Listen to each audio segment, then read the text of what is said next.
चर्चाएं भी चल रही है, क्या?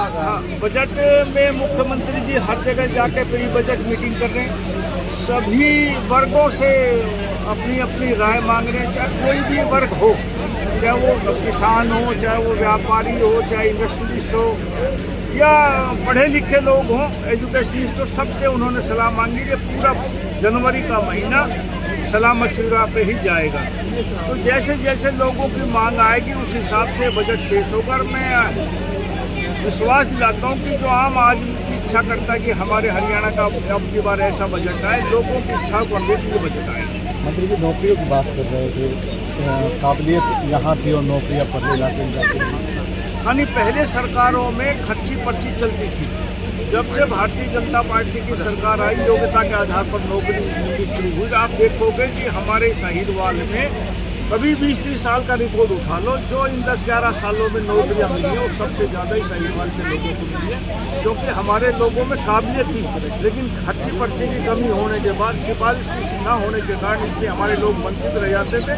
आज हरियाणा प्रदेश में सबका साथ सबके विकास की तर्ज पर योग्यता के आधार पर नौकरी मिलती है। हमारे बच्चे काबिल हैं, इसलिए सबसे ज़्यादा नौकरी हमारे इलाके में मिल रही है।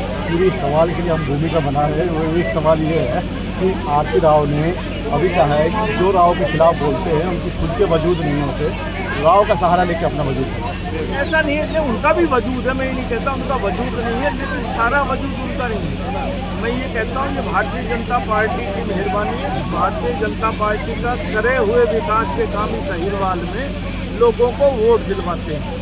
यदि भारतीय जनता पार्टी सरकार इतने काम ना करती तो इतने एमएलए ना बनते। तो इसलिए पार्टी का शुक्रिया अदा करता हूँ जो उन्होंने रीति नीति बनाई, उस हिसाब से लोगों ने साहिवाल के लोगों ने भारतीय जनता पार्टी सीएम तो पर आरोप ये भी लगा कि आप भाजपा के थाली में छेद करने का काम कर रहे हैं, स्वास्थ्य मंत्री ने कहा। नहीं, मैं तो कोई छेद नहीं कर रहा, पार्टी का विकास की रीति नीति के अनुसार काम करते हैं और सभी ये काम करते हैं। कौन क्या कहता है ये लगता है। रावेंद्र जी कहते हैं विभाग अभी भी हो रही है दक्षिण हरियाणा के साथ, हम जितना मदद करते सरकार हम बनाते, लेकिन उसके हिसाब से मैं ये मानता हूँ यदि लोग तीसरी बार सरकार बना रहे हैं और दक्षिण हरियाणा से सबसे ज्यादा विधायक देते हैं तो विभाग नहीं हो रही। किसी आदमी के एक कहने से वोट नहीं मिलता। पार्टी जब अच्छा काम करती तभी आम जनमानस अपना मानस बनाता है कि मैंने इस पार्टी के हक में मतदान करना है, और ये भारतीय जनता पार्टी के काम का ही नतीजा है।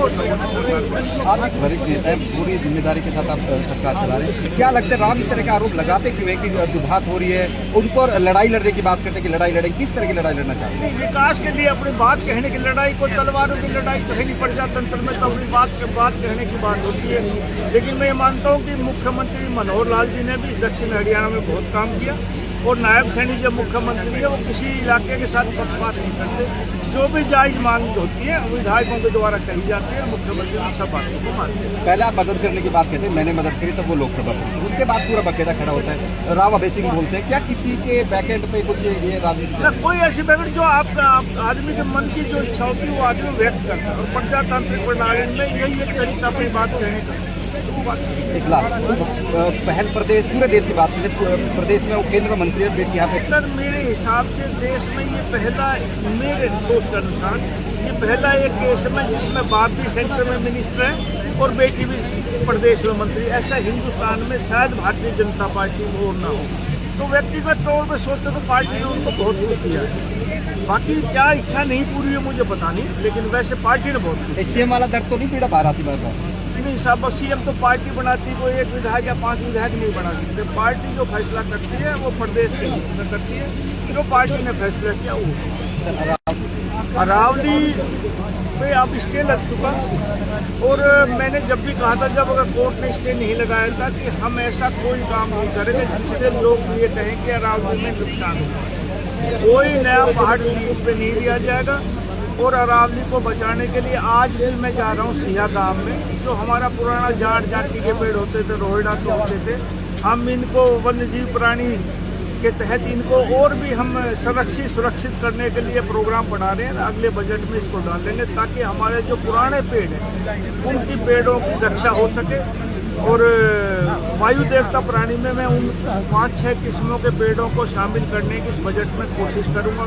जहाँ जाटी, रोहिड़ा, जाड़ जो पेड़ हमारे यहाँ नैतिक पेड़ हुआ करते पुराने जमाने में, उन पेड़ों को सुरक्षित करने का काम भारतीय जनता पार्टी की सरकार कर रही है।